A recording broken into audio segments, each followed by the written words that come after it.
Disclaimer. The views and opinions expressed in this program are those of the individual speakers, commentators, guests, experts, and our hosts. They do not explicitly or necessarily reflect nor represent the network, broadcaster, channel, and/or program's policy or the views held by this network, broadcaster, channel, or program. The network, broadcaster, channel, or program cannot be held accountable for all or any views expressed during this program.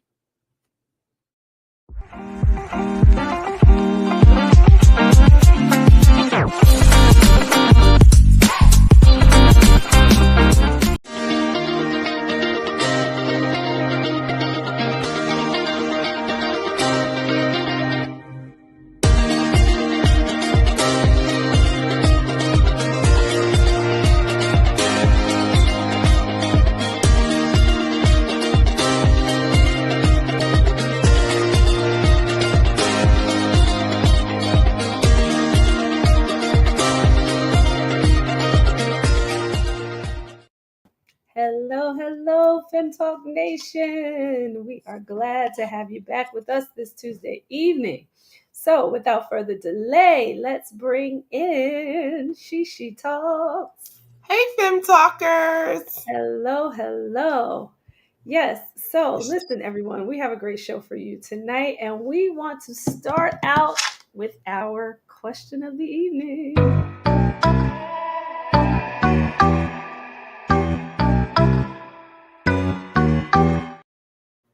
So remember, listen, if you want to be a part of the show and you have some burning questions that you want to ask, we want to air it right here on the show so that we can answer your question. So make sure you send any questions to us at femtalktv@gmail.com.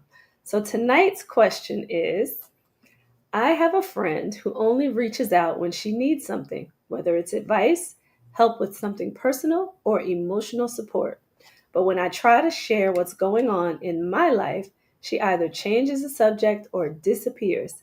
I've started to feel like I'm just her go-to person when things are bad, but not someone she shows up for in return. I don't want to seem petty or overly sensitive, but the friendship feels really one-sided. How do I address this without creating drama? Or should I just distance myself? Shishi, what do you think about that question? Well, I dive right in Mhm. because I feel like I'm a 3-strike person, and I only developed that because you could spend so much time overlooking things that you tend to be the 5-strike or 10-strike or 7-strike person, and that means you're never considered in the relationship that you're in. Mhm. So more than one time, once I feel it once, I'll pay more attention. Once I feel it the second time, this girl never pays me any attention or never listens to me, or I can't go to her. I'm going to say, I feel like this is a little one-sided. And I don't mind helping you with everything, helping you and listening to you and crying with you. But I think it should be reciprocal, and I don't feel it. If that's your friend, and I'm just rereading, if that's your friend, you should be able to say that. Yeah. And have them understand that it's reciprocal. Yeah, I agree. And like you said, if that's your friend, right? So the thought process for me is I would stop them kind of if I'm in the process of trying to share, vent, whatever that is that I needed to do with that friend, and they interrupted me, I would stop them and say, hey, listen, this is really important to me. Right. Could you stop interrupting me? Or if you don't have time for me, then maybe we just need to not speak right now. Right. But I would interrupt them, especially if it was something that I was feeling over and over again, and then I'm trying to explain something else. Now, I will be honest, though, for me personally, if this was something that kept happening over and over again, this is not the friend that I'm going to go talk to. Right. It just won't be the person that I talk to. What I can do is kind of create certain boundaries around and start to understand that this relationship won't be that deep for me. right? Because I Yeah. won't be able to express myself. Now, it won't mean that I don't love that person. It won't even mean that I won't deal with that person anymore. But sometimes you have to understand that people are not where you are, Hmm. or that the relationship is not meant to be that way, right? Maybe you're their person, but they can't be yours, right? Exactly. And sometimes you have to just accept that, because Mhm. if they won't listen to what you're saying to them and make a change, then Mhm. you have to make a change and say, I can't let this bother me. This is just not my person for that support that I need.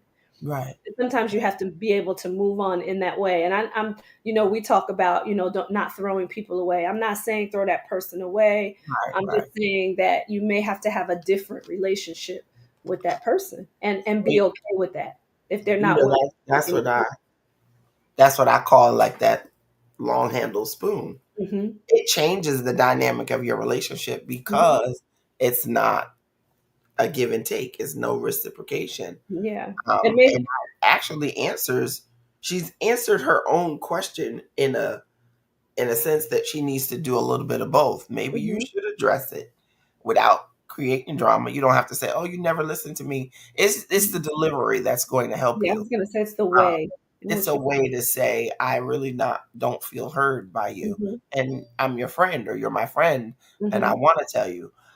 And it still may require, like Tracy said, distancing. Yeah. Like Yeah. you said, she may not be that person that Hmm. listens. And listen, you said something about changing the dynamic of the relationship. The way this Right. sounds is that the dynamic of the relationship is really not changing. You just Right. have to change your attitude You. about how you feel about what this person isn't doing for you, and Mhm. change how you respond to that person, or how you choose to deal with that person going forward. Because it sounds like the dynamic really hasn't changed, right? No. No, It's I mean change it for yourself in the yeah, future. Not yeah. yeah, for Well, it sure. looks like this what she does all the time. Right, exactly. It looks like and the crazy part is maybe this part I just didn't think about. She might not be a listener. Hmm. Not everybody listeners, Hmm. or contributors of support. You know, and you have to evaluate the type of friendship you have. Hmm. And if you're looking for reciprocation, she may not be the one. Yeah. I mean, that's the nicest way to say it. Like you said, we don't ever want to throw anybody away, but she just may not be that person. I Right. mean, I have people say to me, I'm definitely not as good a friend to you as you are to me. Hmm. And Wow. it's good when somebody's able to say that. Hmm. So that means you have to understand what you're going to get from that relationship. And Yeah. But see, okay, now I hear you when you say that, but if a person, see, some people can't identify it. right, If you can identify it, change it. If you have the gall to say to a person, I'm not as good a friend to you as you are to me, that if you know that, if you recognize that, change it. I Like, agree. don't let that just be, right? Like that, some people just don't recognize it at all. It's a But that, crutch. Yeah, right, then it is a choice. Absolutely, Nick. Then it is a choice. And now I'm saying, make a different, make a right. different choice for sure. Yeah.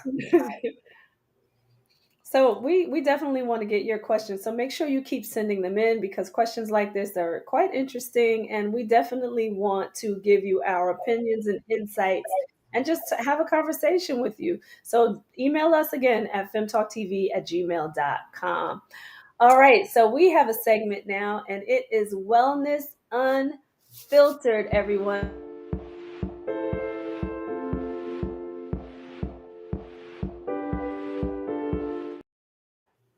I was going into this wellness mode. Yes, yes, I saw that. Free. Okay, so my joke when somebody told me to start meditation, and the first meditation that I heard was a recording. It's like, free your mind. Well, I laughed at that because it was my very first time, and it was quite funny to me because I couldn't free my mind, but it was funny. Right. Um, But for tonight's Wellness Unfiltered, we want to talk about the impact of rest on your health. Yes. So, listen, chronic stress and burnout can be a lot on your health, right? It can weaken the immune system and disrupt your hormone balance. And listen, sleep deprivation can do a lot. It can mimic mental health conditions like anxiety and depression. It can also affect your heart health, your digestion, and even your brain function. So, we want Mhm. to make sure that you're getting enough rest and sleep when your body needs it. And listen, you know the rule of thumb for sleep is at least for adults is at least 7 to 8 hours a night of sleep, preferably 8 if you can. I will say this, as the health coach too, because I'm going to be fully transparent and honest here. For all the wonderful things that I do for my health, sleep is the hardest one Absolutely. for me. It definitely is, but it has such a big impact on your body's function. When you give yourself the proper sleep, you are allowing your organs to rest and restore and rebalance themselves.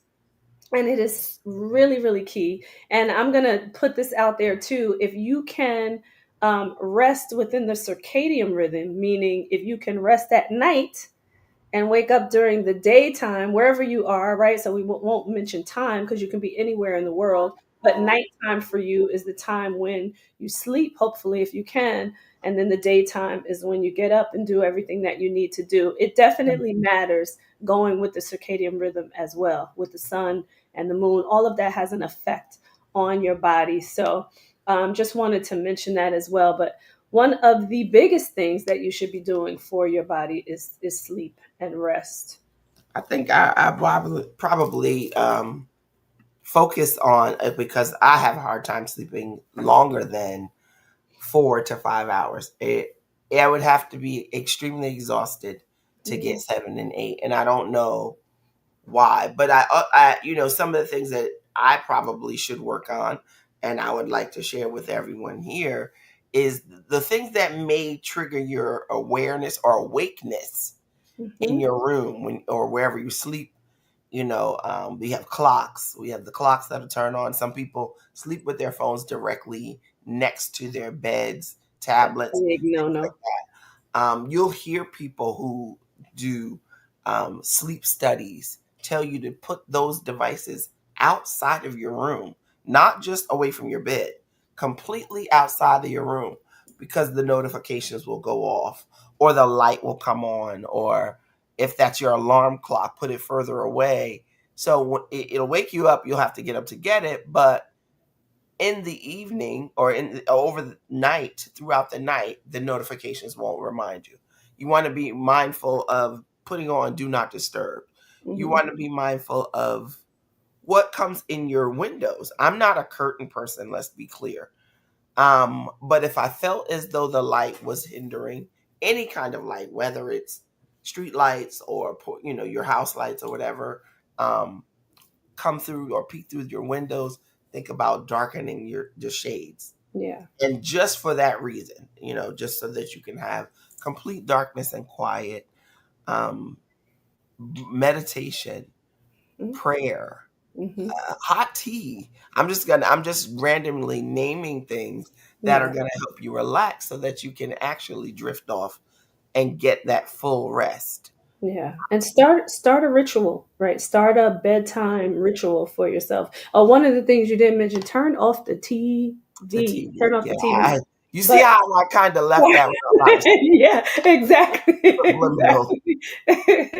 But start a ritual for yourself. Shima mentioned some really good things that you can do, that you can add to your bedtime ritual before, maybe an hour before you go to bed. You start to do some of those things that you like to do that help you unwind, that helps to reduce any stress, right? Because when your cortisol levels are up, it's hard for you to go to sleep. So when you Absolutely. start to reduce the stress, you can go to sleep better. There are also some really good herbs that you can take as Mindful. well that will allow you to sleep and restore. There's sleep bitters, and I wish I had it with me. I'll have to go during the break and grab it. But there's a sleep bitters. It is nothing but herbs. It doesn't even have melatonin in it, but it will put you to sleep, and the next morning you don't feel groggy, you don't feel anything, versus, that versus taking other things that still have an effect on you while you're trying to function during the day. It's not. So you can also take some herbs as well that will I allow saw you to that. get good sleep. And doing something like that, some of the practices that Shima mentioned and taking the herbs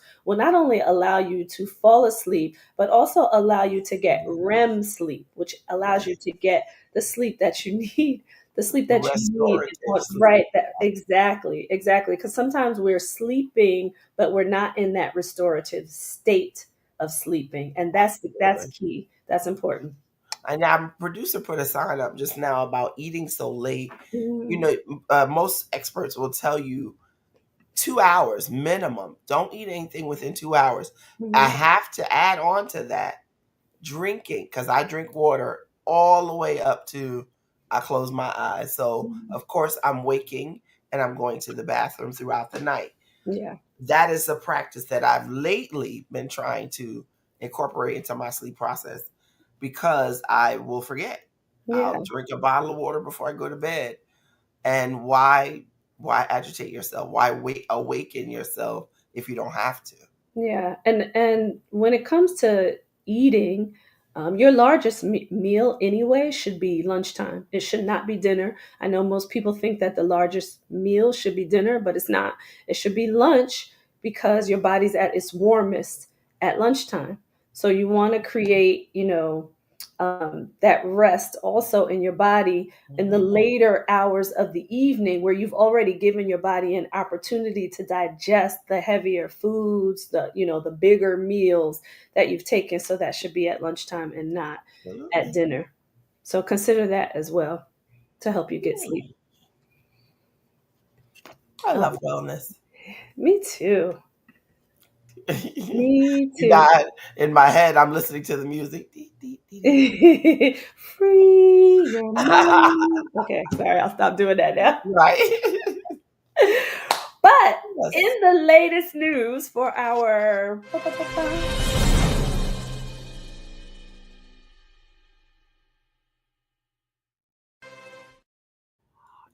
hot topic. So, P. Diddy, Sean Combs, Puff Daddy, whatever you want to call him, was found not guilty of racketeering and sex trafficking. He was found guilty of transporting individuals for prostitution. He remains in jail until sentencing, which they were trying to have him get out of jail before sentencing, but he actually remains in jail until October 3rd, and then that's when sentencing will happen. But I have a question, and for all of the attorneys out there, if you could write in and let us know about this, because it says that he wasn't found guilty of racketeering, but he was found guilty of transporting individuals for prostitution. Well, when I look at the definition of racketeering, right, it's illegal activities, right, for profit, right? And it can be done by fraud, extortion, bribery, threats, violence, which we know has happened in this case as people have testified. So Mhm. I'm wondering why he got off on the racketeering charge, Mhm. if they gave him a charge for prostitution. So I'm really curious about that. I want to hear from an attorney on that one. I can understand a little bit more of the sex trafficking. That's an iffy one, just because he Because wasn't. good, because I was gonna ask, is it Mhm, because it wasn't against their will? Because you are transporting for sexual favor, mhm, behavior mhm, cross state lines mhm, in bulk. mhm. So is it only because it was against their will, or Well, was not possibly against their well, racketeering doesn't say anything about it being against their will or not. no, the sex trafficking though? Oh yeah, the sex trafficking part potentially Is yes, and that the only again, reason why it became sex trafficking instead of, I mean, prostitution instead of sex trafficking? right. Because they were, but No, okay. listen, most of them were adults. And also, technically, right? And I'm putting up my quotes. Technically, he wasn't the one setting up the the trafficking part of it. It wasn't under his name, this is personal opinion. I think he manipulated those situations, right? But he was strategic about it, strategic enough that those things weren't under his name. So maybe that's another reason why the sex trafficking charge was dismissed. But I'm really curious about that prostitution and racketeering, because to me it kind of goes hand in hand, especially when there was some violence that was there, and Exactly. some bribery Some that went on coercion there.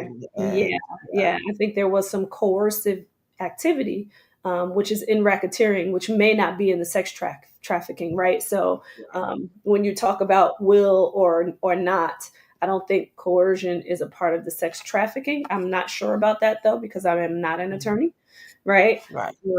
But I'm very curious how they stuck with the prostitution and not the racketeering. So more to come when he gets sentenced on October 3rd. Continue to listen to, some of the summaries out there that people are putting out there of, the case itself. But, I'm curious to see what they're going to give him, if he's going to get some significant jail time or not for this particular charge. Well, he won't be freaking off this summer. Well, that is true, because the sentencing doesn't happen until October 3rd. You want to get out the same day? Not happening, dude. Absolutely not. You're gonna have to reconvene around the wintertime if possible. Right. Revamp your whole freak off Right. situation. Right. So what are your thoughts on him possibly getting 20 years? Um, I initially I wasn't thinking of the length of time. I think I said that in discussions with you guys before. Mm-hmm. When it looked like it was going to be a small amount of time, I was a little upset because of all of the things that you've done. Because I know we feel like time should fit the crime, but I feel like that's a slap on the wrist when it was like 5 or 7 years. 20 years, it'll give you some time to think about it. But I'm assuming, and this is only because I don't really know how this calculation works, but if you get 20, you're going to do 10, right? In most cases. I don't know how that calculation works either, so I can't really say. But there's going to be some time taken off of that for sure, right? Oh, And then there will well, I be knew the a little portion bit of is time spinning. served also, Right. right? For So that's what I'm thinking. If Mhm. it goes the way we are so used to hearing, so you may have to do 10 of the 20. Okay. So you do 10 of the 20. You've been in there how long? 3 years? 2 years? Has it been 2 years? I don't know. So you might do 8.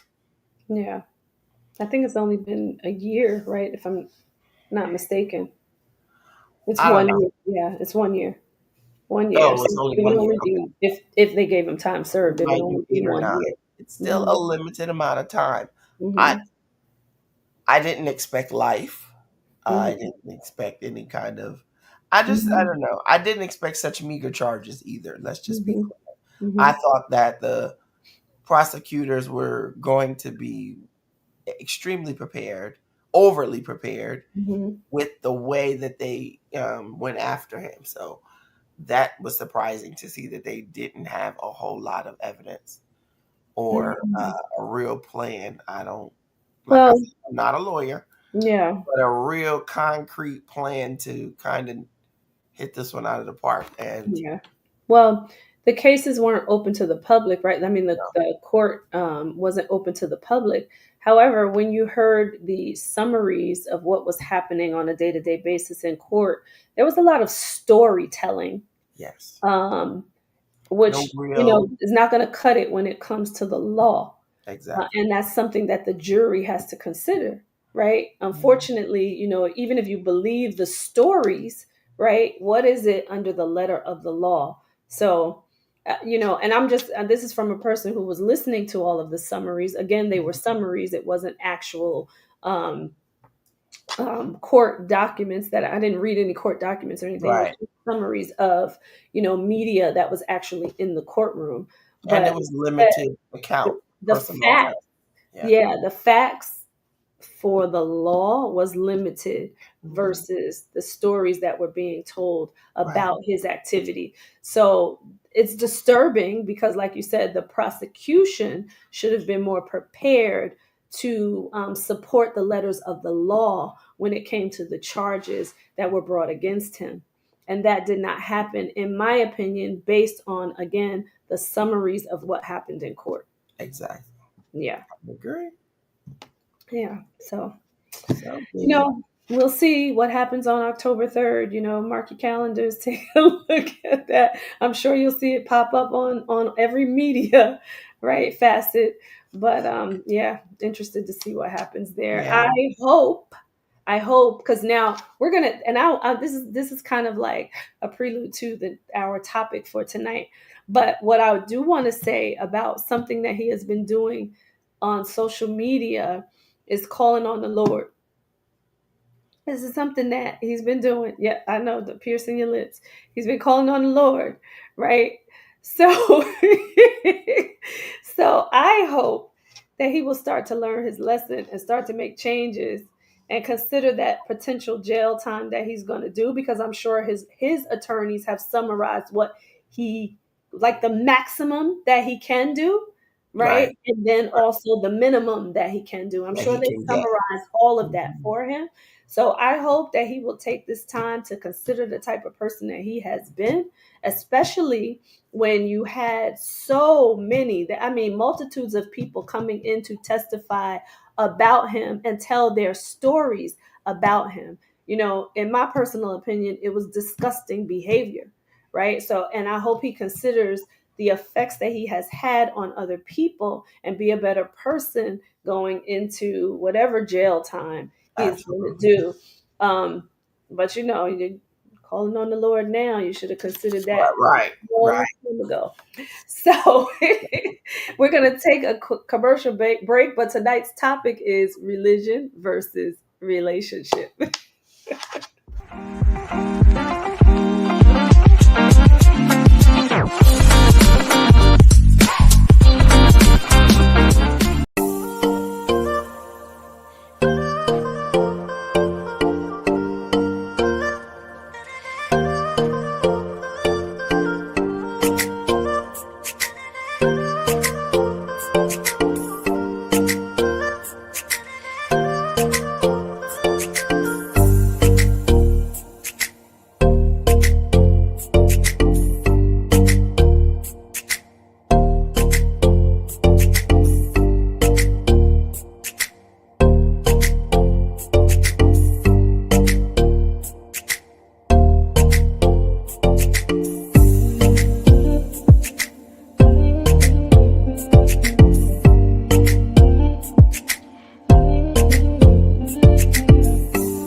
Hello, everyone, and we are back. And tonight's topic is religion versus relationship. So let's bring Shishi back in.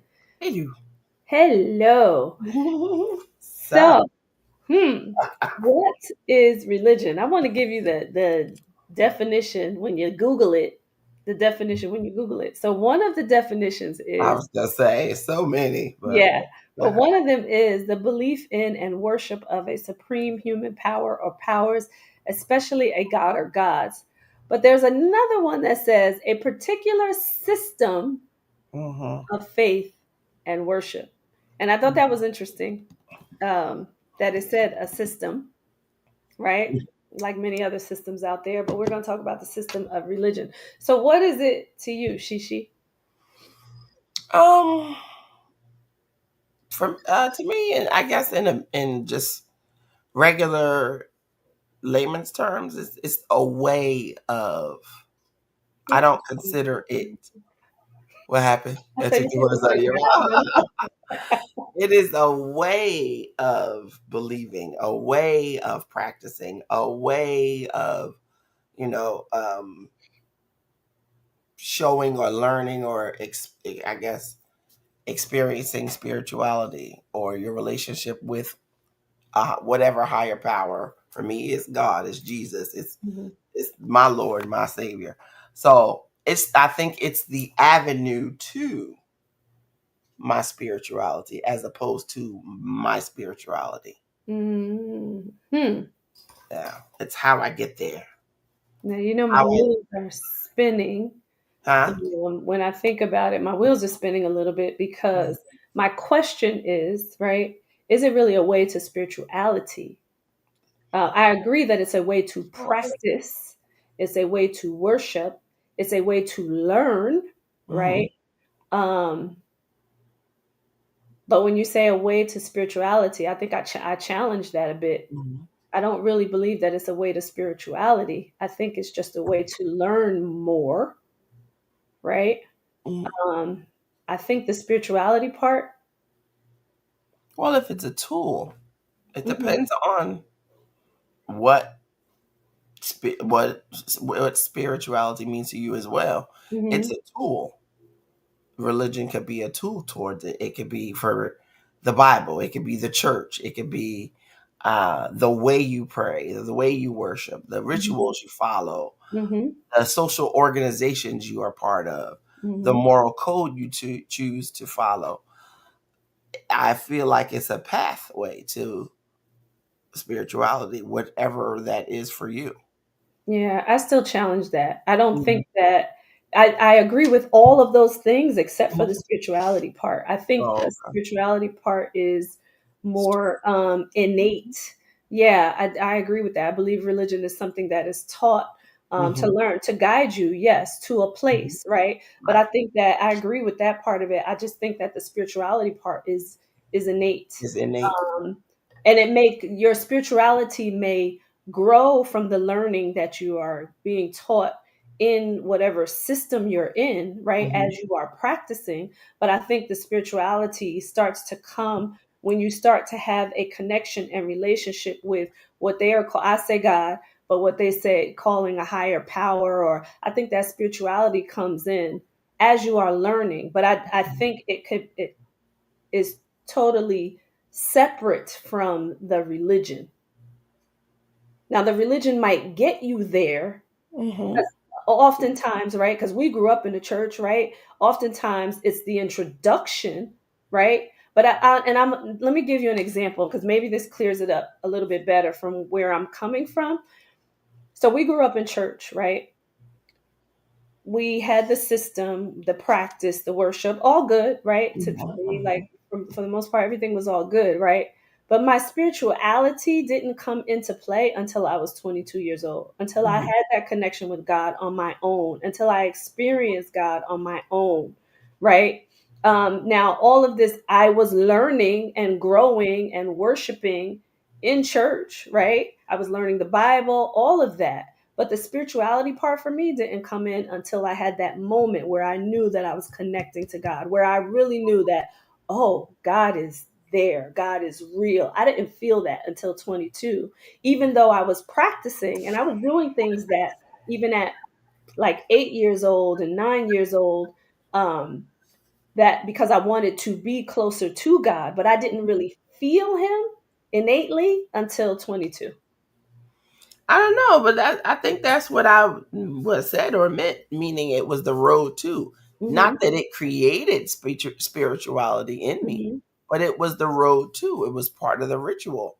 It Hmm. was the things that you learned on your way to the spiritual awakening, your Hmm. own spiritual awakening. Hmm. That's why I keep saying tool because it wasn't if I didn't. Now, I guess the question is when you say it that way, Hmm. if you didn't have religion, would you not have spirituality? I don't say that. Yeah. So I'm that's not why I saying, wanted to be able yeah. to So, separate the two so no, I because don't agree you that can be it in a is not. religious, yeah. Say it again. Yeah. I'm sorry. I was going to say that's why I wanted to separate the two Hmm. because you can be in a religious system and never feel And spirituality, never speak. Yeah, or you exactly. cannot be in a religious system and And feel still spiritual speak. and experience spirituality. Yeah. So I just wanted to distinguish it in that way for that reason, right? Um, yeah. So another question is, how were you taught to view God and the church? Hmm. Hmm. Um, I guess I started out. For me, it started out. I guess in the different sectors, I started out going. I get. Let me sandwich it because I was gonna say. Well, I started out going to Catholic school, so I believe the Catholic ritualistic ways of learning God, meeting God, being introduced to God. Mhm. But started out Baptist and went to Catholic when I went to school, and then of course it transformed to Methodist. So those are the pathways. Mm-hmm. But if I had to say how I was taught to view him Mm-hmm. as a kid, I think there was fear.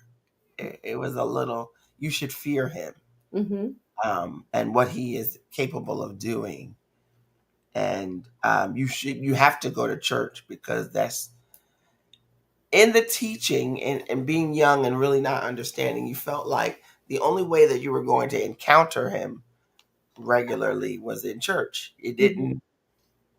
It didn't dawn on me till later on, as you're learning, you're growing and getting older, that and creating your own relationship with him, that it didn't have to be inside the church. Mm-hmm. It didn't have to be on Sunday only, or Bible study, or choir practice. Mm-hmm. Those interactions weren't the only places that you were going to have this relationship with God. Yeah. Um, but we had to get there. So Yeah. in the beginning, you thought that those were the only avenues. Yeah. That was based more on ritualistic religion than anything else. Yeah. And What I, about I I agree with you. I agree with you wholeheartedly. I mean, growing up Methodist and having the exposure to the Baptist church, because we had a very close relationship with the Baptist church. But same teachings, right? I definitely feared him, younger, right?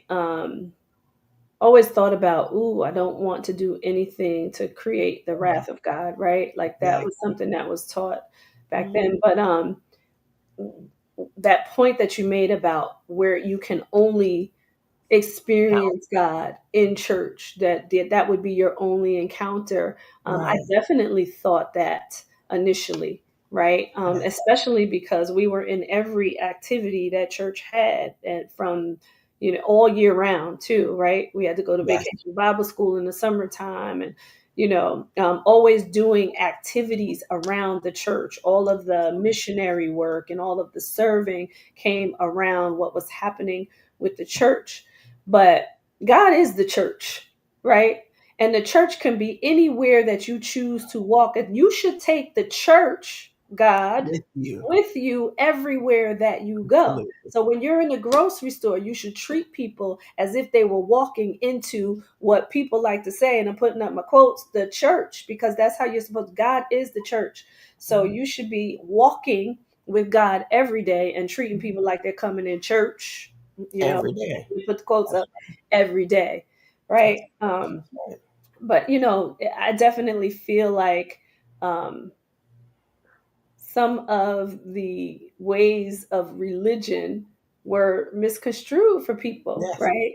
Absolutely. And the way that we were taught to view God in church, and that it was just wrapped around church. And I don't even necessarily think that all churches do this on purpose. I think it's just because it's such a practice. The way Mhm. that we're speaking about it now, I don't think that they necessarily were doing it to just, we have to tell people that God is in the church. I think it was Right. something about the way they practiced, right? Mhm. So this is just what you thought when you came into Mhm. the church. Now, some may be doing it on purpose, right? Right. Um, but yeah, I agree with you on that one. But I just wanted to say God is the church. And I kind of feel like what was what helped, I guess, Hmm. realize that is the in those doors aren't the end all and be all. It's just reading whatever your doctrine is, but reading the Bible and understanding or even reading the stories. And I know what everyone says. Oh, but they can be manipulated. Oh, anybody can tell that story. Oh, the Bible's been rewritten. Okay, I understand that. But faith and belief is not tangible. Mm-hmm. So it only goes as far as you would want it to go, or you allow it to go. So Mm-hmm. when I read the Bible, I read the stories as if, and as a child, because I try to be childlike and in my walk, so I can maintain, you know, genuineness and maintain a open mind and Mm-hmm. a yearning mind, a learning mind. Yeah. So, but what I love about the fact that you can read the Bible and see that God wasn't in the church all the time, Mm-hmm. wasn't in a building all the time. Mm-hmm. He was always with people, Mm-hmm. communing with people, working with people, touching people, saving them, sacrificing himself and his children for people. Yeah. So that, I guess that's probably where you just get that feeling. Even if I am in the church, a Yeah. building, even if I do go every Sunday, what am I doing the other 6 days or Saturday, or depending on what your religion is? What am I doing those other days that are still going to connect me with my purpose and Yeah. what God has for me to do in this world? And that is not always going to be in the brick and mortar. Absolutely. Absolutely. That's good. That's good stuff. What I did want to say too, just about being in the church, right? And because you talked about the Bible. Now, where there are scholars who have studied the Bible, and I'm not talking about how they choose to use it, I'm talking Right, about how they relay information. When you are in a church that is teaching the Bible, not just quoting scripture, but teaching the Bible, it definitely is beneficial to get a better understanding, to pique your curiosity, right? But I'm gonna say the same thing I say about when I'm talking about, your health and your wellness, right? right, Do some homework if you want to know more, right? There's a lot of ways to get information out there, and you don't have to just take it from the building that you are in when you are learning. Take what you learned in the building, in that particular church, in that religious system, and go, you know, pique your curiosity and go do some more research, because there's a lot of ways to get more information about absolutely. what you're reading in the Bible, especially today, right? So, do some homework yourself, especially also if you are battling with where you are in a religious system. If you don't agree with what's happening in the religious system, Mhm. right? Then go out there and do some research, pique your own curiosity, and find out what you need to find out. But stay connected to what we talked about earlier, is your spirituality, how you feel innately about Mhm. God, right? Stay connected to that first. Absolutely. So I want to pivot a little bit here, because when we talk about staying connected, uh, prayer is powerful, y'all. Yep, and I said it, y'all. Y'all. I'm in the South, so I said y'all. Prayer Yes. is powerful, though. So when you want to stay connected, right, while you're learning, also pray. Put yourself in a place of, Mhm. quiet, and pray, and get your own connection with God as you continue to learn and research and be more curious. And, don't just learn about the religion, learn about God. And part of that is prayer. So I wanted to kind of pivot a little bit just to mention that as well. So, And I'm glad you brought that up because I meant to bring this up earlier when we first started the show. mhm, But what I thought about today, and of course I prayed about it today and yesterday, and mhm, I'm saying this on the show because we're pretty open with you all. Your Fem Talk co-stars are all going through something right now. Every one of mhm, us have a personal something going on right now. yeah, As you see, Dr. Mimi Simmons is not with us. She is recuperating. We wish her all the best. We're praying for her, yeah, and she will be back with us soon. Um, Tracy and I are both dealing with some family things. And I have to say, thank God for our level of spirituality and our belief mhm, in God and his amazing ways to fix things, Yeah. even when we're in the midst of it, thinking that we can fix things. Yeah. And I just wanted to say that here because, we enjoy being here with you all. And we're talking about something that sustains us. Mm-hmm. Don't show you guys a whole lot of our outside, which we have to get better at because we do like Yeah. to share our And outside with you, what we do outside of this camera with you all. But that's a portion. yeah. Our spirituality is very important to us. And it is what is holding us together at this very moment. I'll just say, Yeah. Amen. And I'm going to share something. I'm going to cover the names here. I'll show you Dr. Mimi's name because she's on the show.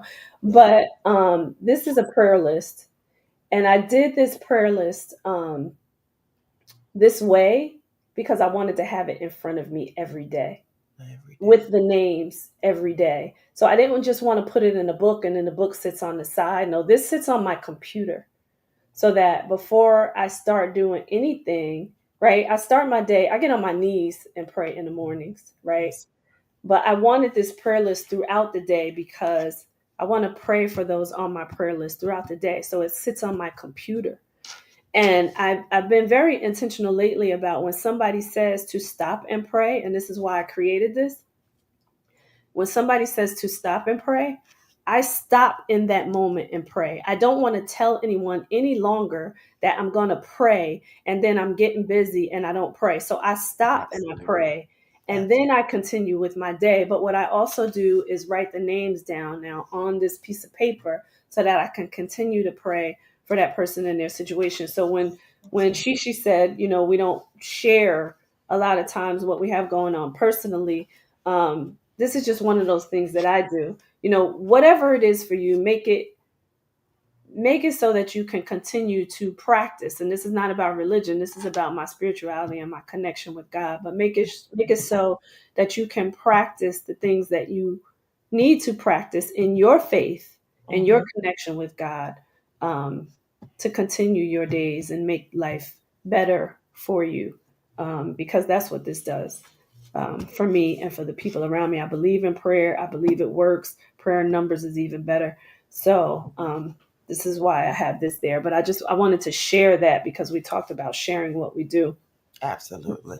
And we want to solicit your prayers. If you are a praying person, we solicit your prayers just to sustain us so we can keep coming to you and we can sustain our families and Yeah, just deal with those everyday things that families go through. yeah, absolutely. Um, but it's so apropos. It's so on topic for today. I felt the need to mention that and to mention our missing people. We miss our crew when they're not here. That's right. So uh, that includes our viewers. Yeah, that's right. That includes our viewers. So I got a question for you, Tracy. Mm-hmm. What do you think the woman's role is? Mm. In religion? Okay. If we're talking about the system, the system, right? The woman has been the worker. Yeah, The women in the religious system have been the workers, yeah, right? We are the ones behind. And I'm going to say this, and I don't say this lightly. And listen, and I don't say this um, for people to be suspicious of religion either. I'm saying this because the women have been behind a lot of what helps the system make money. yeah. But I want to caveat that with saying there's nothing wrong with the system making money as long as, yep, you got a little bug flying around you. Girl. Sorry, that was happening. That was happening while we're talking. This is real life, y'all. This is What? real. But there's nothing wrong with the system making money when the money is used the way it should be, according to Right. whatever God's purpose is for that particular system, right? Absolutely. But the role of women have been behind that. I've seen it. I've done it. Right. We've worked tirelessly in our religious systems. Right. Um, Oh, and that has been the role of the women. Yes. I think nowadays the women are Influence. also empowering, right? Also teaching, right? And I'm going to say that that Word. has transformed. I think the women have worked in the past more than the other things. I think that that is transforming now, that Mhm. women are giving the word, right? They're pastoring, they are teaching, That's right. they are empowering other women, they are empowering children in the church, right? They are empowering the men in the church, right? So I think those roles have transformed over the years, Mhm. and I'm just basing this on what I have seen. Um, but yeah, I mean, I'm going to say this, and this is not to slight the men at all, but women are the backbone of most systems out there, Absolutely. right? Absolutely. And religion is no exception to that. I agree. How about you? I agree. Um, I definitely have to piggyback off of what we have done, and I can say we because we are Mhm, of that age where we have contributed to um, religion and churches in that manner. I believe that that was, and I don't, like you said, I don't want to say it like our place. It was to make the behind the scenes to make sure everyone in the church was good, or, took care of those, I hate for them to, I hate to say meager tasks, but mhm, took care of all those tasks. But it, like you said, it's great to see bringers of the word, yeah, givers of the word, doers of the word out mhm, in public. Um,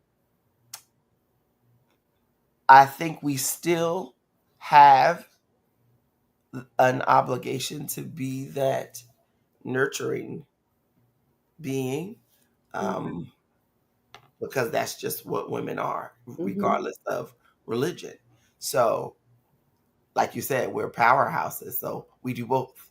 yeah, We have to maintain that nurturing ability and yeah, get out there and along with the men, side by side with them, bringing the word and bringing people back to God or to God initially, if you've never had that in your first, in your life.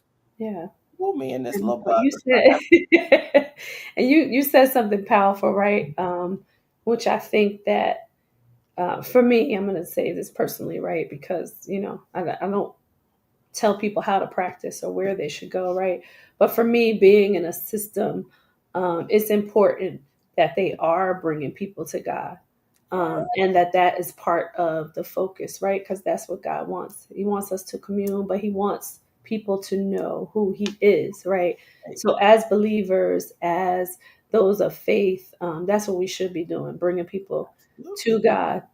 Not always just in the building, but if you are in a building, figure out what's important to you Hmm. when it comes to your spirituality first, and Absolutely. see if that religious system is giving you what you need spiritually. If you can find a church that is giving you what you need spiritually, and even what you want to practice, not just religiously or spiritually, but what you want to practice in the world, how you Hmm. want to go forth, and what you want to do in this life Right. also, right? Because it's And important foster how you choose to relationships. live your life, right? um, then that church should support all of that. Yes. I know for me too, like communing and worshiping is just as important as me sitting in my own house praying and worshiping. But I like to do that with other people, which is why I like to go to the church that I go to now. But um, you know, we all thank you, We Nick. love this, We T. love you, Nick. But we love you all out there. If there's topics that you want to hear about on Fem Talk, also, email us at that femtalktv@gmail.com. We would love to hear from you and support the topics that you want to hear about as well. But we love bringing Fem Talk to you every Tuesday evening. We And we do. will see you next week right here on Fem Talk. Take care, everybody.